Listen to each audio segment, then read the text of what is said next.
The room fell silent before the executors had even finished reading the Queen Mother's instructions. Camilla entered expecting a routine review of forgotten family records. Instead, she heard Sophie's name repeated in a sealed directive that transferred access, responsibility, and influence over a deeply protected collection of royal files. Camilla did not protest at first. She simply stared at the table, her face tightening as everyone present understood that this was not an administrative detail. It was a devastating judgment. Before we go deeper into what this really means for the royal family, make sure to subscribe so you don't miss a single update. Charles watched the silence harden as two senior archivists placed sealed boxes beside the executors. Clarence House, the London residence used by the King and Queen, had hosted difficult meetings before. The Queen Mother's private estate meant the personal property, letters, and instructions she left outside normal crown control, and those papers could shape how future generations understood the family. The lead executor opened a documented account signed years earlier and spoke without hesitation. Sophie, Duchess of Edinburgh, had been named designated royal custodian, meaning the trusted person given first access and responsibility for deciding which relatives could review protected material. She would oversee correspondence, household records, ceremonial instructions, and personal assessments. Sophie lowered her eyes. She looked stunned, not victorious, because the honor carried a brutal message. The Queen Mother had trusted her judgment above Camilla's. Camilla gripped the arm of her chair. She had not simply been overlooked. The written order placed Sophie between the Queen and every file she wished to see. That mattered because access meant more than curiosity. It meant influence over memory, legacy, and the private record of how the older generation judged those who followed. The trusted confidant understood the humiliation, yet she did not reach for the papers or claim the authority proudly. The executor revealed a handwritten restriction. The files, it warned, must be protected from anyone who might use private history to strengthen personal standing inside the monarchy. Charles asked to examine the page. He read the line twice, set it down, and offered no defense of his wife. The king recognized his grandmother's phrasing, and Camilla recognized his cold silence. Then everything tightened once again. One executor placed an unopened red leather folder beside Sophie and explained that it contained the Queen Mother's private reasoning for choosing her. Camilla finally spoke. She insisted the contents be read aloud before anyone left. Camilla had survived the announcement, but the moment that red folder opened, she would be forced to hear exactly why another woman had been trusted with the royal past. Sophie had never entered royal life, expecting to become the keeper of another generation's secrets. Camilla, however, had spent years fighting for recognition, legitimacy, and a secure place beside the king. Now those two paths collided across a polished table. One woman had received an authority she had never requested. The other had been denied something she believed her position guaranteed. Behind their restrained expressions lay two completely different forms of pain, and Charles could see both of them unfolding in real time. Sophie had built her place quietly. She had supported senior royals during private crises, absorbed tension without repeating it, and offered comfort without turning grief into attention. That restraint mattered now because the Queen Mother's files were not ordinary papers. They held judgments, personal letters, and family assessments capable of reopening wounds long buried beneath ceremony and duty. Camilla understood that danger, but she felt something deeper. Access represented acceptance. The older royal generation had shaped how her place beside Charles would be remembered, and being excluded from their private record felt like a final refusal to trust her. She told the king that years of service, loyalty, and public pressure had changed nothing. Her voice remained controlled, yet when he hesitated before answering, she turned away. Edward found Sophie alone after the meeting. She admitted that the appointment brought no pleasure. It felt, she said, like being handed a key that could permanently damage another person. He reminded her that refusing the duty might cause even greater harm, because the wrong hands could turn memory into leverage. Sophie listened, but the weight did not leave her. The executors then explained the conditions. Custodianship meant legal responsibility for protecting the collection, and Sophie could not surrender the files, transfer her authority, or permit unrestricted access without written approval from independent guardians appointed by the estate. Not even Charles could overrule them personally. The king heard the limit clearly, and Camilla heard something worse. The restriction had been designed to survive pressure from the throne. A memorandum deepened the shock. The Queen Mother's household had quietly recorded Sophie's conduct for years, noting how she protected private conversations and refused to exploit moments of weakness. Camilla read the summary in silence. Sophie looked stricken, because praise had become accusation simply by comparison. Then Camilla made her decision. Before the red folder entered the royal archives, the institution that preserves the monarchy's official and private records, she demanded to meet Sophie alone. No lawyers, no aides, no Charles between them. The legal language had divided them on paper, but behind a closed door, Camilla intended to discover whether Sophie would truly enforce the Queen Mother's judgment against her. The hidden files did not begin with a legal argument. They began with a single evening years earlier, when a private conversation escaped the room in which it had been spoken. The Queen Mother never caused a public scene, never issued an accusation, and never demanded an apology. But she remembered. From that night forward, she began quietly separating those who merely occupied royal space from those she believed could protect it. And one specific moment involving Sophie became the point of no return. In her later years, the Queen Mother began sorting letters, household notes, and personal instructions that had accumulated across decades. These were not harmless memories. They contained private judgments, old wounds, and conversations that could be twisted by anyone seeking influence. She understood that marriages changed, households competed, and royal authority moved from one generation to the next. Without firm limits, family history could become a weapon.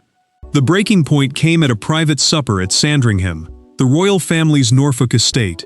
During that meal, she shared a deeply personal memory about Princess Margaret and asked everyone present to keep it inside the room. Within 48 hours, a distorted version reached another royal household.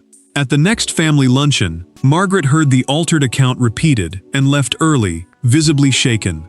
The Queen Mother did not accuse anyone, she watched.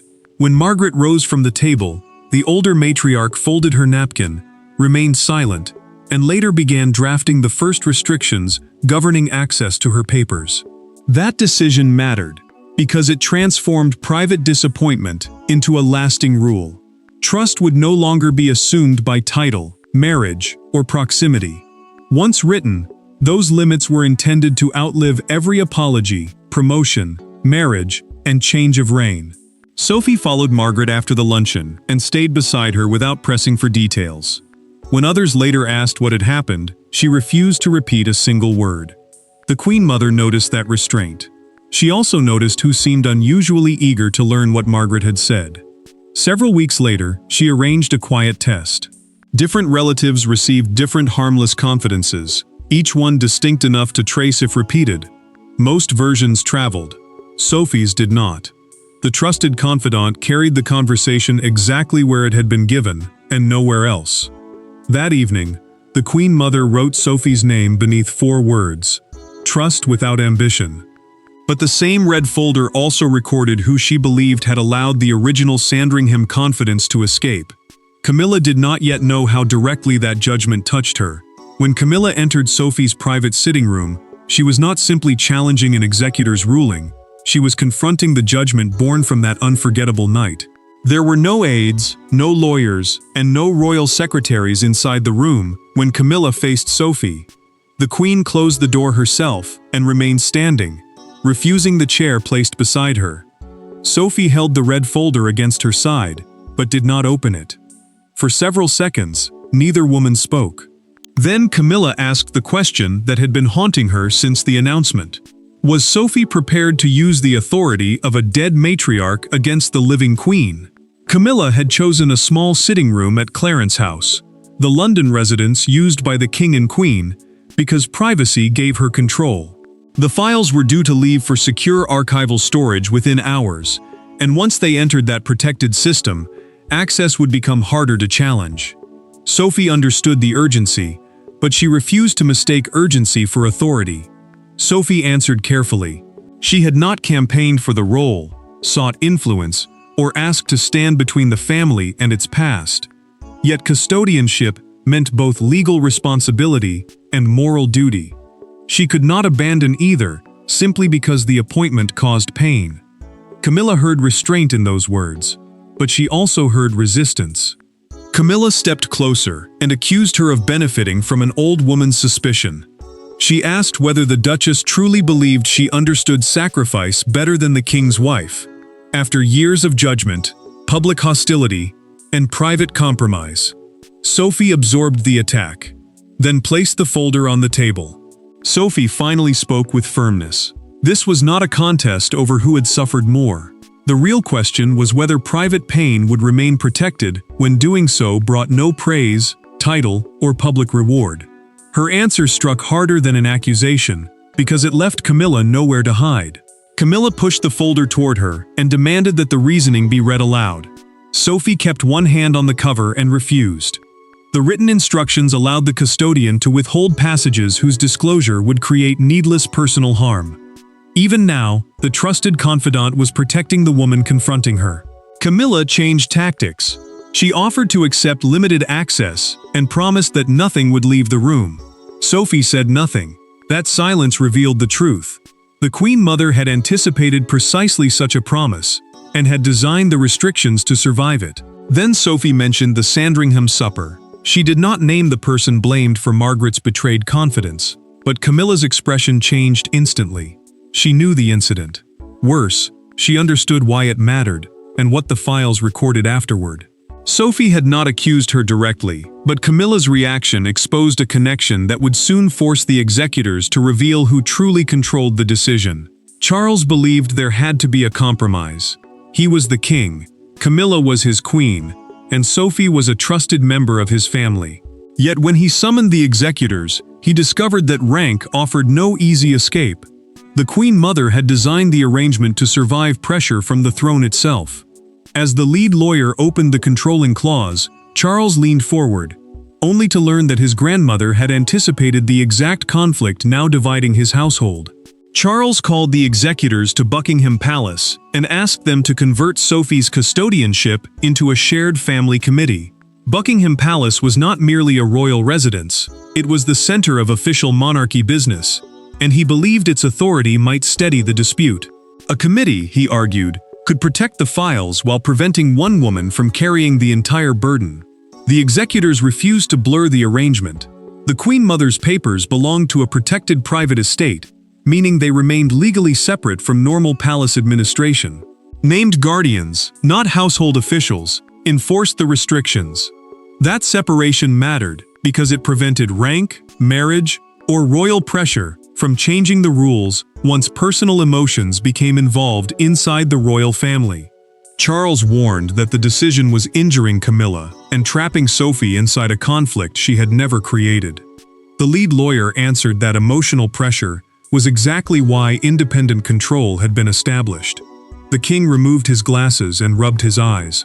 For one brief moment, authority gave way to exhaustion. Edward then spoke. He said Sophie should not be forced to repair a wound she did not cause, nor should she be isolated until surrender appeared easier than resistance. His calm defense carried weight. Sophie had accepted a duty, and her husband would not allow that duty to become punishment. Charles took the controlling clause himself. It stated that no sovereign, consort, heir, or household officer could compel the custodian to reveal restricted material. The king read the paragraph twice, placed the page down, and said nothing. His silence confirmed what the law had already declared. Even the throne could not command this trust. Then the lawyers disclosed a second provision. If Sophie refused the role or became unable to serve, another custodian would step forward. It was not Camilla. It was not Charles. It was not William. Princess Anne had been named as Sophie's successor. The choice proved that the Queen Mother had built the arrangement around discipline rather than status, and Anne was already on her way. The king had hoped legal authority would create a compromise, but Anne's arrival would transform the issue from a family wound into a test of royal integrity. Anne entered without hesitation, carrying none of the uncertainty that had filled the palace all morning. She had already read the relevant instructions, spoken with Sophie, and reached her conclusion. Charles asked her to sit. She remained standing. Camilla expected the king's sister to recognize the damage being done to the crown. Instead, Anne looked directly at her brother and said the greater damage would come from treating a dead woman's final safeguards as negotiable whenever they became personally inconvenient. Anne understood the limits of her position. As secondary custodian, she held no active control while Sophie remained serving. Yet the role gave her full standing to defend the arrangement if pressure threatened its independence. That mattered, because the Queen Mother had not created a symbolic honor. She had built a safeguard designed to survive family loyalty, royal rank, and emotional force. Charles asked whether loyalty to their grandmother required humiliating his wife. Anne answered firmly. Protecting Camilla from embarrassment could not become more important than honoring a final instruction written to prevent exactly this kind of interference. The king admitted that he understood the principle, but he could not forget seeing the queen sitting alone after the meeting. Anne did not dismiss his pain. She told him compassion mattered, yet compassion did not mean erasing consequences. Charles looked away, because the distinction was brutal. He could comfort Camilla, but he could not rewrite the judgment that had placed Sophie beyond the reach of his authority. At Clarence House, security officers prepared 3 sealed archival cases for transfer. The Royal Archives, the collection preserving the monarchy's official and private records, had reserved a restricted section under Sophie's supervision. Camilla watched from an upstairs window as the cases were carried into waiting vehicles. When the final one disappeared, she closed the curtain and removed a handwritten list of files she had hoped to examine. The consequences arrived almost immediately. Courtiers redirected questions about the Queen Mother's letters, anniversaries, and private history away from Camilla's office and towards Sophie. Each referral reduced the Queen's influence over how the older royal generation would be remembered. Sophie gained authority, yet she felt no triumph. Each request reminded her that another woman was losing ground. Then Sophie made an unexpected choice. She asked Camilla to meet again, without Charles, Anne, executors, or legal language between them. This time, she wanted no battle between custodian and queen. She wanted 2 women to speak honestly about the choices, fears, and wounds that had brought them here. The official struggle had ended in Sophie's favor, yet the emotional conflict could only change when both women faced each other without titles, lawyers, or demands.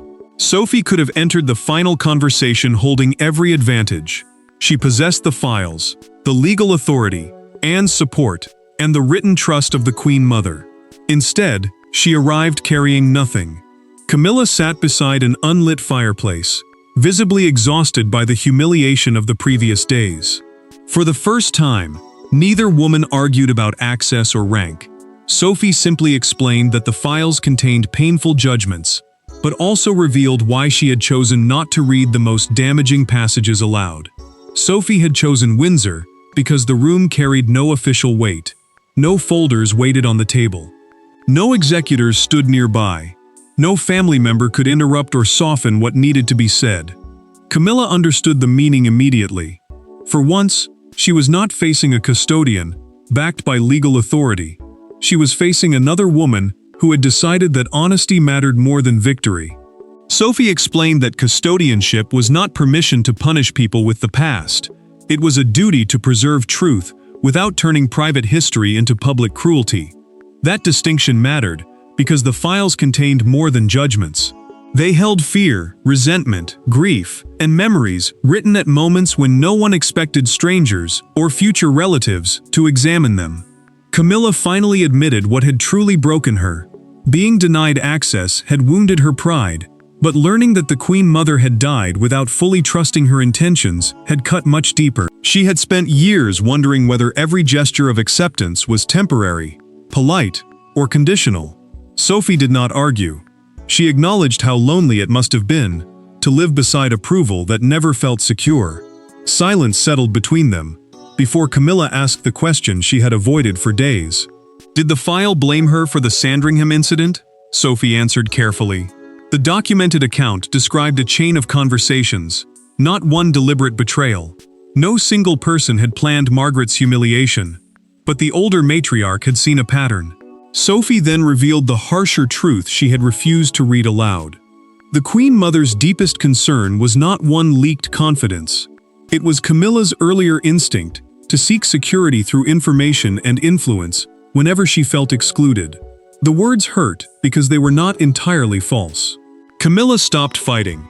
She said she would not challenge the appointment and asked only that Sophie protect the family from needless exposure. The trusted confidant promised she would. It was the same promise she had made by accepting the role. Neither woman mistook that promise for friendship or forgiveness. Their agreement remained private, but when the palace announced Sophie's new responsibility, one single image would reveal to the world that the struggle had reached its decisive end. The palace statement contained only a few restrained paragraphs, but the photograph released beside it carried far greater force. Sophie stood at the entrance to the royal archives holding a small velvet key case, while Anne remained one step behind her. Camilla was not present. Within minutes, broadcasters stopped treating the dispute as private family tension. The image became a symbol of trust passing quietly from one royal generation to another, and the public immediately understood who had been chosen. Buckingham Palace confirmed that Sophie had accepted custodianship of the Queen Mother's protected private files, and would work with independent executors and archivists to preserve them. The Royal Archives, the institution responsible for safeguarding the monarchy's official and private records, now stood at the center of a decision that had begun as a family wound, but had become a public test of trust. The statement avoided every painful detail. It spoke of continuity, discretion, and protection. It did not mention Camilla's demand for access, the failed legal challenge, or the private confrontation that had finally ended her resistance. That silence protected the Queen, yet it also allowed the photograph to carry the meaning the palace refused to state. Camilla watched the announcement alone. When the image appeared on television, she lowered the volume instead of switching off the screen. She understood what millions would see: Sophie holding responsibility, Anne standing behind her, and the Queen absent from the moment that defined the Queen Mother's final choice. Sophie felt no triumph. Commentators began calling her the woman who had defeated Camilla, but she instructed her aides to reject that language. The appointment was service, not victory. She knew that celebrating another woman's humiliation would betray the very trust she had been chosen to protect. The next morning, a major London newspaper carried the photograph across its front page beneath the headline, "The Trusted Keeper, Queen Mother's Final Choice." At Windsor's Henry Voith Gate, a crowd gathered and applauded as Sophie's car passed. Broadcasters shifted their focus from rivalry to character, praising her quiet loyalty and her willingness to hold responsibility without spectacle. Her reputation changed in that instant, not because she had sought power, but because she appeared capable of carrying it without exploiting anyone's pain. Before the palace day ended, Camilla wrote a short note by hand. She told Sophie that she would publicly support the arrangement. It was not surrender. It was a decision to stop fighting a judgment that could no longer be changed. The hidden files had exposed an old judgment, but Camilla's final public gesture would determine whether that judgment became a permanent humiliation or the beginning of a more honest acceptance. The final moment did not arrive through another legal ruling or explosive revelation. It came when Camilla stepped into a family reception and crossed the room towards Sophie while the senior royals watched. She could have maintained a careful distance. Instead, she offered her hand and publicly thanked the Duchess for accepting the Queen Mother's trust. Sophie responded without triumph, bowing her head before taking that hand. In one restrained exchange, the conflict that had shaken the palace finally reached its conclusion. Charles watched the exchange with relief he could not hide. Edward remained beside his wife, while Anne and William stood near enough to understand the weight of what had happened. The reception honored royal archival work, meaning the careful protection of the monarchy's private records, and it marked the family's first united appearance since the executors revealed the hidden appointment. The arrangement was now permanent. The executors had registered Sophie as primary custodian, the person legally responsible for guarding the Queen Mother's protected files, with Anne named as successor if that duty ever passed on. Every access restriction remained exactly as written. No title, marriage, or pressure could undo what had been decided. Camilla then addressed the gathering. She said inherited responsibility was not always determined by rank and admitted that preserving trust sometimes required accepting boundaries one would never have chosen. The Queen's words carried no triumph, only hard-earned dignity. She had lost the argument, but she refused to lose herself. Sophie answered with equal restraint. She said the files belonged to family memory, not personal power, and promised to protect everyone represented within them, including Camilla. The trusted confidant refused to turn the Queen's concession into defeat. In doing so, she restored dignity, where rivalry might have caused permanent damage. Charles finally released the breath he had been holding and briefly closed his eyes. For the first time, the king understood that loyalty to his wife and respect for his grandmother no longer demanded opposite choices. Edward saw Sophie's burden become service. Anne saw the safeguards survive. William saw a lesson the crown could not ignore. The Queen Mother had not chosen Sophie because she outranked Camilla or commanded greater influence. She chose her because Sophie could hold painful truth without converting it into leverage. That was the real verdict. Rank could secure attention, but character secured confidence. The files disappeared behind the archive doors. Sophie kept the Queen Mother's trust, and Camilla walked forward having accepted a final truth. The crown can grant status, but trust must be earned. Thanks for watching. Please don't forget to like and subscribe, and we will see you in next one.